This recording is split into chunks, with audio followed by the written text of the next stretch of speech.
पिछले 4 साल से सैफरॉन राजेश सिंह नाम का व्यक्ति मेरे नाम को बदनाम करने के लिए अभद्र टिप्पणियां कर रहा था अपने फेसबुक पेज पे, जिस पे उसके 5000 फ्रेंड्स हैं। लगातार शॉर्ट फॉर्म में रोपूजा लिख लिख के मेरे बारे में, मेरे पति के बारे में, मेरे पिताजी के बारे में, मेरे घर वालों के बारे में अभद्र टिप्पणियां कर रहा था। लेकिन पिछले 2 दिन पहले उसने मेरा नाम पूरा लिख के रोशनी कुशल जायसवाल को प्रेग्नेंट करना पड़ेगा, उसके साथ बलात्कार करना पड़ेगा, तब जाके उसका मुंह बंद होगा। मेरा मुंह बंद करने के लिए उसने मुझे प्रेग्नेंट करने की धमकी दी, जिसके खिलाफ मैंने डीएम और कमिश्नर सर के खिलाफ के ऑफिस में एप्लीकेशन लिखा। और आज अपने बहनों के साथ, अपनी चाची मामी के साथ, अपने भाइयों के साथ उसके घर पे पहुंच के उसकी माँ, उसकी बेटी जो कि 16 साल की बेटी है, उसको बताने पहुंची कि उसका बाप, उसका पति किस तरह से दूसरी महिलाओं के साथ बलात्कार करने की धमकी दे रहा है। मैं अकेले घर से बाहर निकलती हूँ अपने बेटे को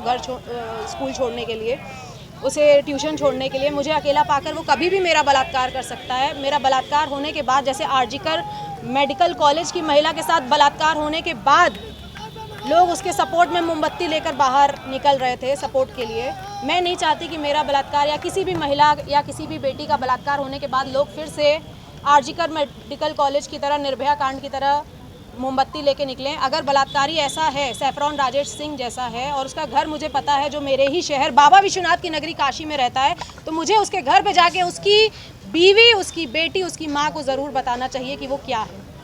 तो मैं उसके घर गई और उसके घर पे उसकी माँ, बहन, बेटी को जब मैं बताने लगी तो उन लोगों ने अपने घर के बाहर कुर्सियाँ फेंकी, हम लोगों के साथ हाथापाई करने की कोशिश की, जिसके खिलाफ अभी हम लोग थाना लालपुर पांडेपुर पे आके मुकदमा दर्ज करवा रहे हैं। और मैं आप सभी से रिक्वेस्ट करना चाहती हूँ कि सोशल मीडिया प्लेटफॉर्म पर अगर कोई भी इंसान आपको इस तरह से बलात्कार करने की धमकी दे रहा है और अगर आपको पता है कि उसका नाम और उसका पता क्या है, चुप मत बैठिए।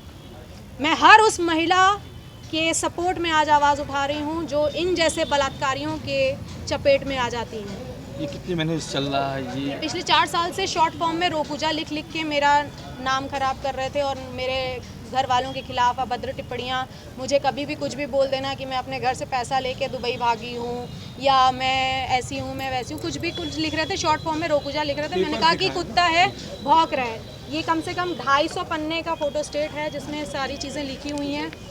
पहले इस्तेमाल करो फिर विश्वास करो को सही में फॉलो करती रोशनी कुशल जायसवाल, ये सैफरॉन राजेश सिंह की आईडी है।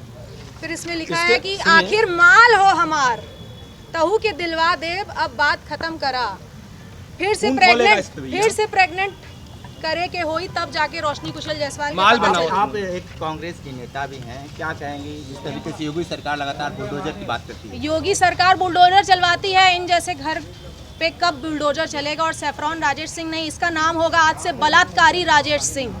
इसके घर में, इसके मोहल्ले में, ये सारे फोटो स्टेट मैंने हर घर में बांट के आए हैं कि आपके मोहल्ले में रहता है ये बलात्कारी सैफरॉन राजेश सिंह, जो दूसरे की, मैं भी किसी की माँ हूँ, मेरा 9 साल का बेटा है, मैं भी किसी की बीवी हूँ। मेरे पति का खून खोलेगा कि नहीं जब उसकी बीवी को इस तरह से बलात्कार करने की धमकी आएगी? 4 साल से चल रहा है। आपको लगता है कि किसी राजनीतिक पार्टी से बिलोंग करते हैं? आरएसएस का है, अपने आप को आरएसएस का बोल रहे हैं, और क्या है क्या नहीं है मैं उनको ना जानती हूँ ना मुझे उनको जानना है। बस ऐसे बलात्कारियों से अपनी माँ, बहन, बेटियों को बचाएं। बीएचयू में भी भाजपा के लोग 3 लोग गिरफ्तार हुए थे। हर जहाँ पे बलात्कार की बात होती है वहाँ भाजपा और आरएसएस के लोग ही शामिल होते हैं। मैं इसमें अभी कोई पॉलिटिकल बात नहीं करना चाहती हूँ। मैं एक महिला हूँ, मैं हर महिला के लिए आवाज़ उठा रही हूँ और ऐसे बलात्कारियों से बचें। वो ये जो लिख सकता है, इनके दोस्त अभी बाहर आके कह रहा है कि उसने बलात्कार अभी किया नहीं है, उसने लिखा है। भैया का नाम क्या था जो बोल रहे थे? तो ऐसे दोस्तों को मैं कहना चाहूंगी कि वो दोस्त कह रहे हैं कि अभी वो उसने किया नहीं है बलात्कार, आप उसको बलात्कारी मत बोलिए, उसने सिर्फ लिखा है। तो जो लिख सकता है 5000 लोगों के बीच में मेरे लिए, वो करने में चूकेगा क्या? मुझे अकेला पाके कहीं पे भी, मैं हर वक्त अपने बॉडीगार्ड लेके नहीं घूमती हूँ, हर वक्त मैं अपनी चाची मामी के साथ नहीं घूमती हूँ, मुझे अकेले निकलना पड़ता है अपने बेटे को स्कूल छोड़ने के लिए। मैं उस समय 4 बॉडीगार्ड लेके नहीं निकलती हूँ। तो मेरे साथ कल कुछ हो जाएगा तो ऐसे बलात्कारी राजेश सिंह के खिलाफ उसके दोस्त आएंगे सपोर्ट करने के लिए। ऐसे सपोर्टर, उनकी बीवी भी कह रही हैं लिख दिए तो क्या हो गया? अरे तो 4 साल से चल रहा था। इससे पहले आप अधिकारी के पास गई थी शिकायत करने के लिए? अरे ऐसे कुत्ते बहुत आते हैं, मेरे मिलियंस ऑफ फॉलोअर्स हैं जो भौंकते हैं शॉर्ट फॉर्म लिख के, लेकिन जब सामने मेरा पूरा नाम लिख के बलात्कार करने की जब धमकी थी, इसके पहले 2 साल पहले भी मुझे जान से मारने की धमकी आई थी, मैंने कंप्लेन की थी, मुझे इंसाफ मिला था।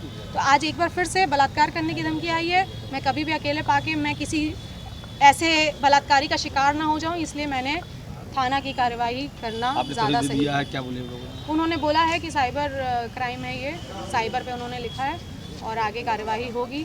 मैं योगी मोदी जी से निवेदन करना चाहती हूँ कि ऐसे बलात्कारी राजेश सिंह के घर के ऊपर और बुलडोजर महिलाओं कब से क्या चलेगा? करना चाहेंगे जो महिलाएं दब जाती हैं? जो भी महिलाएं ऐसे लोगों से डर जाती हैं या छोड़ देती हैं, मैं उन सब से रिक्वेस्ट करना चाहूँगी कि अगर ऐसे लोगों को छोड़ते हुए आएंगे तो कभी आपकी बहन, आपकी बेटी, आपकी बीवी कोई भी हो सकती है। तो इन जैसे लोगों को बिल्कुल नहीं छोड़ना है, इनके खिलाफ आवाज़ उठानी है और महिला सशक्तिकरण की मिसाल पैदा करनी है।